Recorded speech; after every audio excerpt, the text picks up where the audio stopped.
This is Geek Therapy Radio.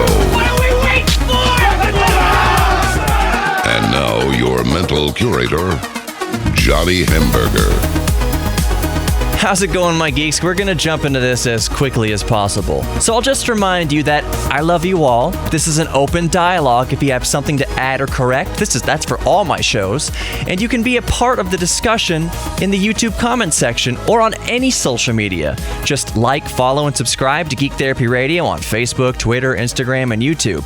If you happen to be watching this on YouTube, I don't have a Patreon because I have business sponsors like Audi. I wouldn't feel right double dipping. So all I'd ask of you is to consider subscribing, sharing, and not to be afraid of being a vocal participant in the comments section. My show is all about discovery and sharing knowledge. So I'd be an ignorant fool to assume I alone can provide that.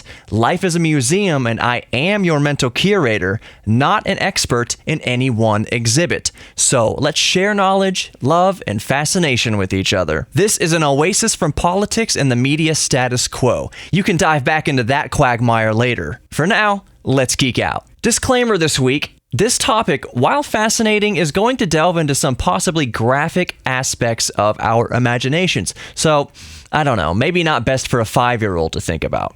Okay, here we go. Strap in. What would happen if you put your head in an operational microwave? Okay, first of all, there are some pretty major variables in all of this that amount to the final answer being everything from A, nothing, you'll be just fine, to Z, more physical hell than you can possibly experience while dying a slow and painful death. So there's a lot of middle ground in there between A and Z. So first, so you can all sleep at night and not develop an irrational fear of Hot Pockets, if your home microwave malfunctioned and you reached your hand into a running microwave to retrieve your food, the brief exposure would do nothing, almost like running your finger quickly through a candle flame. The exposure is so brief that nothing would stick out in your mind. You'd feel nothing. However, if you left your hand directly in the microwave beam for any prolonged period of time, your skin would start to burn gradually, and the burn would be isolated to the area directly in the path of the narrow beam. That's why the platter rotates your food, so the beam hits everything as evenly as possible. It also bounces around a little bit inside the microwave, but that's neither here nor there right now. Another variable to length of exposure is the actual frequency of the electromagnetic beam. Now don't freak out, visible light is also electromagnetic radiation. This isn't like gamma rays or some other type that can cause cellular cancer from even brief exposure. It is irrational to fear your microwave and still go to the beach. The sun will actually give you cancer. Moving on. Some professional restaurant microwaves operate at 900 megahertz, the same frequency as the cell phones we've been using for years, albeit much, much more powerful. Most home microwaves operate around 2.4 gigahertz, the same as your Wi-Fi router, again, albeit at a much, much more powerful amount of energy. So again, it's the same as Wi-Fi routers and cell phones, it's just that microwaves are pumping out so much more energy at those frequencies. Quick side note, no matter the frequency, microwaves don't interfere with cell phones and Wi-Fi routers, unless it's extremely close to the phone or router, because the radiation produced is contained in a Faraday cage. That's the mesh behind the glass. Those little holes in the metal mesh are smaller than the beam. The beam can't easily escape, nor can other radiation, bigger than the holes, enter. You can test this by turning your phone screen on, watching your signal bars, and then putting it into a microwave, but don't turn it on. Your cellular signal and Wi-Fi bars will start to disappear. That's how a Faraday cage works. There are other phenomena in play with the Faraday cage, including radiation coiling itself around the mesh openings, but that's getting way too far off track for this discussion. Back to the differing frequencies microwave ovens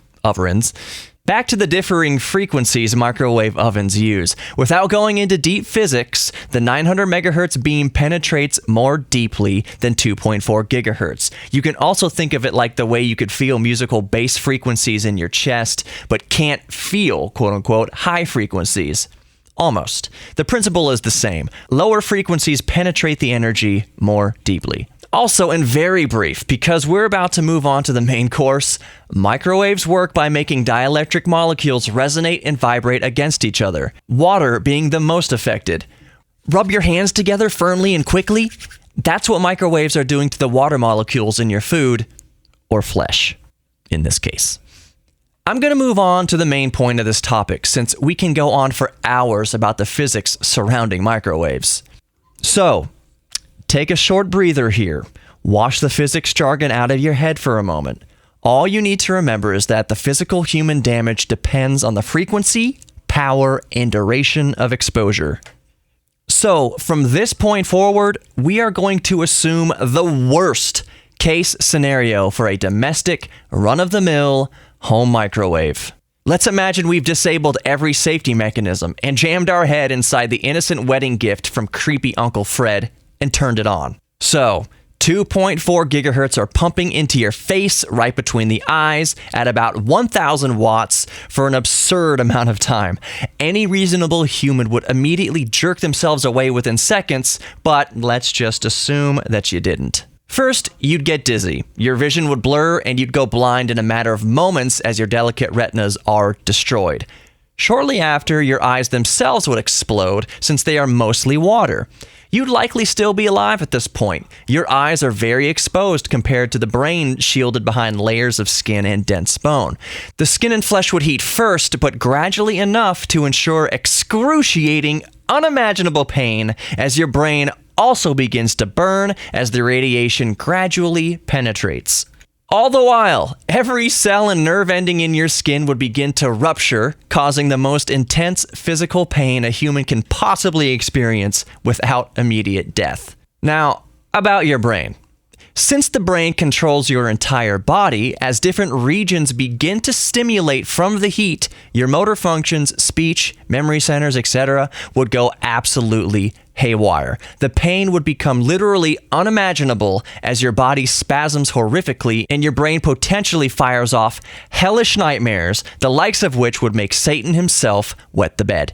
All the while, since every muscle would be affected by the spasming, you'd be oxygen starved as you simultaneously suffocate and have a heart attack as both organs palpitate uncontrollably. Now, I said potential nightmares because the way your brain would start to malfunction could very well induce some sort of euphoria. But given the physical hell leading up to that point, I severely doubt it. Any euphoria induced by lack of oxygen, blood flow, or simulated fever would be induced after very vividly experiencing going blind, feeling your eyes explode, and feeling your watery flesh and muscles begin to boil. Okay, technically not boil, but superheat. It's different than technical boiling, but whatever. As anyone who's experimented with psychedelic drugs will tell you, the thoughts and feelings you lead into the high with dictates the trip you'll likely experience. So, if your last experience is your eyes exploding and being burned alive, I can't imagine it'd be a pleasant hallucination that follows.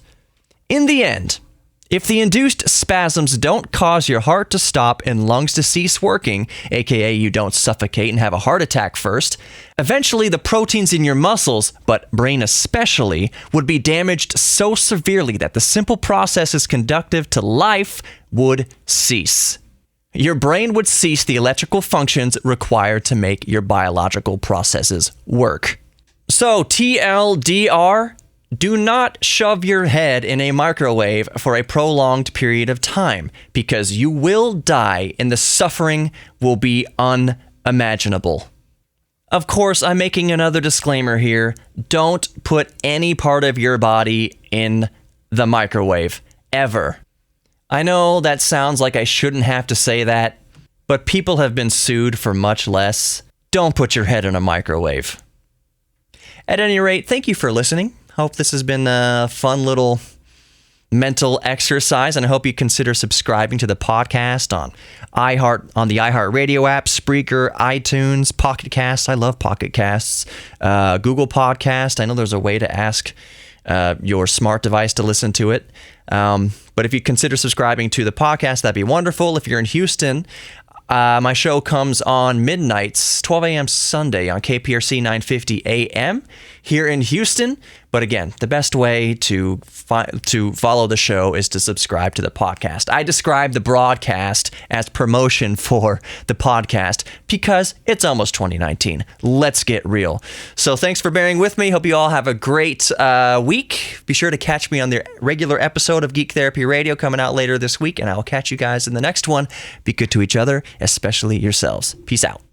60 seconds on the way out for Audi Central Houston. When you go visit Danny Posey, he's the GM over there at Audi Central Houston, make sure you tell him that Geek Therapy Radio sent you, and they'll take really, really good care of you. And they're going to take good care of you at Audi Central Houston, not because I told them to do so, but because that's just what they do. I've been a customer of Audi Central Houston since before Geek Therapy Radio ever started, and they treated me like family. They treated my dad like family. They treat everybody like family. It's service at Audi Central Houston like you can't even believe. And they've got an Audi for every budget, from the A3, and like I always say, to the R8. Whatever you want, Audi Central Houston has you covered, and you can start your search at AudiCentralHouston.com. So from the comfort of your own couch, you can cruise all the sexy, stylish, safe, fuel-efficient vehicles from Audi Central Houston. And then when you go to Audi Central Houston, you know what you want, and you can tell them that Geek Therapy Radio sent you.